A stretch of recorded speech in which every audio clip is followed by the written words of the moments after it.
two parts of this story.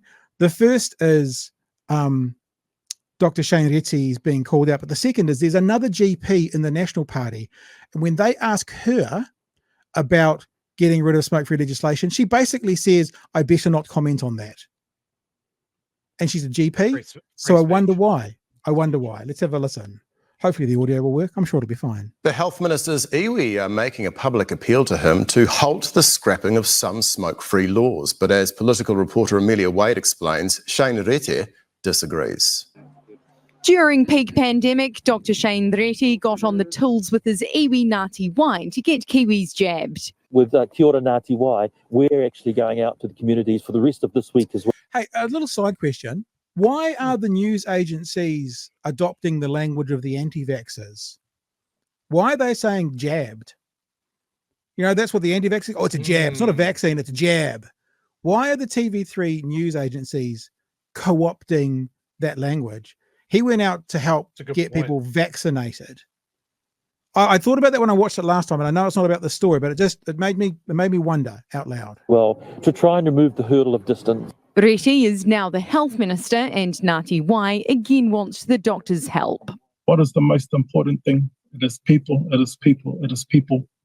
We're sick and tired in our communities of having to bury our whanau, bury our people earlier due to smoking-related illnesses. The Ngāti Wai Trust Board are making a public appeal to Reti and Deputy Prime Minister Winston Peters, who are both of Ngāti Wai descent. Hello. We have an obligation to give voice to anything that we see is wrong. And this is something fundamentally wrong. There's nothing good in this. What I say to that is that we're committed to reducing the smoking rates and remain committed to doing that. Do you know anything about the Ngāti Wai? You know who started the Ngāti Wai organisation? Who set up the Ngāti Wai Land Retention Committee in 1974? God, oh my God. He is fucking impossible. Talk about bloviating. He sounds like that fucking teacher of Charlie Brown. Remember the teacher in Charlie Brown? The kids would be talking and all the teacher was went. It's just ridiculous. Either answer a question or fuck off. It's ridiculous. The smoke-free generation.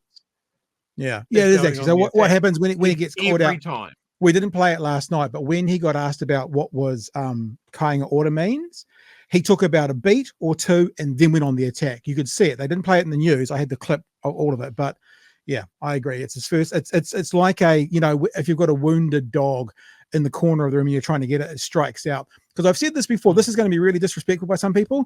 He is someone who used to have a lot of mana in this country and he's losing it and he's trying to grab back at it and he's missing. He's grabbing and missing. That's my honest held belief. I know some of you will find that disrespectful, but it's like he's trying to grab that mana back that he used to have and the grabs aren't missing. The grabs aren't hitting. He's missing them and he's just becoming old man yells at cloud. It's just ridiculous. Anyway, keep going. Reduced cigarette retailers and lowered nicotine levels all combined were estimated to save 8,000 lives. But they're going up in smoke after ACT and New Zealand First got scrapping them into their coalition deals. Our concern is that those involved will be synonymous with not only the decision to repeal, but the outcomes of that decision. Not when the ambition is still to drive down smoking rates. The ambition is to drive down smoking rates. That's like saying, I have an ambition to drive from Dunedin to Christchurch next week. Why have you taken the engine out of your car? Well, no, it's okay because I have an ambition to drive from Dunedin to Christchurch, but your car has no engine. Yeah, but I have an ambition to drive from Dunedin to Christchurch. In that car, in that car. The one with no engine, doesn't matter. I have an ambition to drive. That's how ridiculous it is, Chewy. Yeah. Now, how much money smokers have been? Yeah. In taxed $8.6 billion, which is more than all the Treaty Waitangi settlements. That's what your sort of thing has done for Maori. Reti is one of two doctors in National's midst. Here we go. Do you still support denicotization? So the whole thing that's going through at the moment is the responsibility of the Associate Minister of Health. Well, Vanessa Weenik, a GP, used to support it. 2 years ago, when the measures were proposed, she posted on Facebook, the nicotine level idea is a good one. Yes, so now I have a role as a backbench MP and it's not appropriate for me to comment on those issues. Choosing no. Really? So now that you're a part of National, all of a sudden you're not allowed to share your honest held belief as a GP and a previous health professional. Really? What was this about free speech on the right, Chewy? What was that thing about free speech and all that? Big off.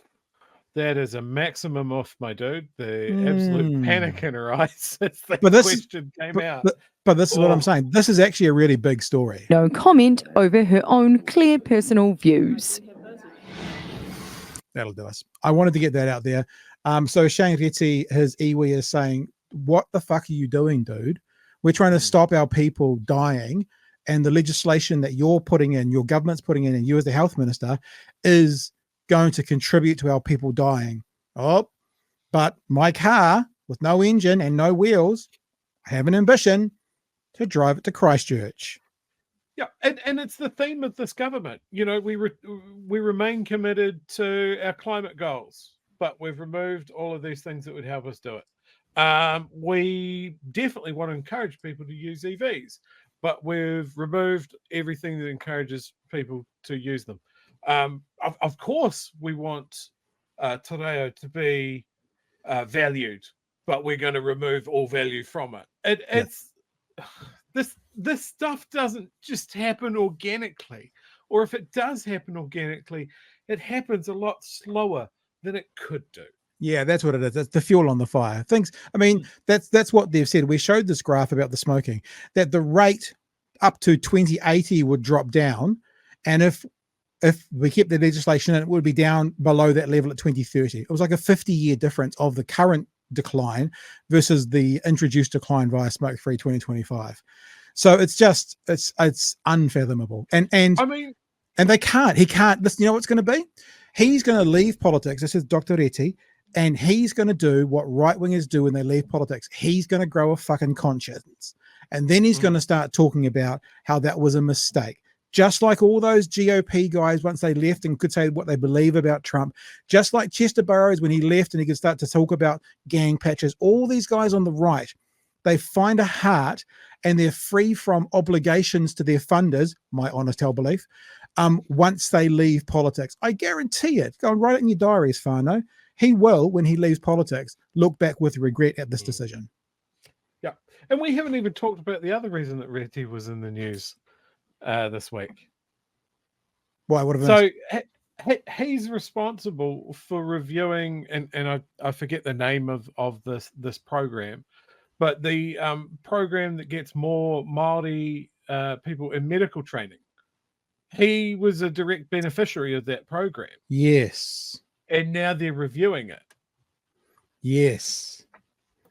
Yes, I did hear that headline. This really does, like, fuck, we love it when this happens, right? When someone gets all the benefits of a particular government bootstrapping program, and then once they're there, they fucking pull the ladder up.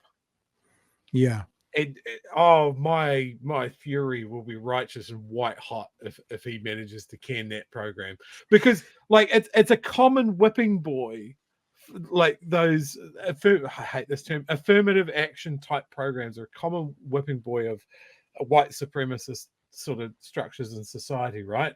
Oh, everyone should be equal. If you've got the grades, you should just be able to get in. Again, completely ignoring everything that may have affected that person's life that meant that they maybe don't get all the grades. But that's just to get them in. They still have to get the graduating grades once they're there. Yep. It's a step up, not a fucking, bypass the whole thing and get to the end. Here's your trophy. Fuck off. Yeah. And look, and this is something that people need to be aware of. There's also entry reserved for rural candidates. You don't hear any politician ever talking about we're going to get rid of entry for rural candidates, do you? Never. Why? Because it doesn't make a good headline. It doesn't feed the base. In fact, the base wants their beloved little child from the farm to be able to become a doctor, but they don't want the Māori living in urban Auckland to be able to do that. So there's lots of things that rural New Zealand get that city dwellers can't get. They don't talk about any of those because they think those are their voters. So they leave those. That's okay. No, because we need more rural doctors. Yeah, we need more Māori doctors. What's the difference? Morons.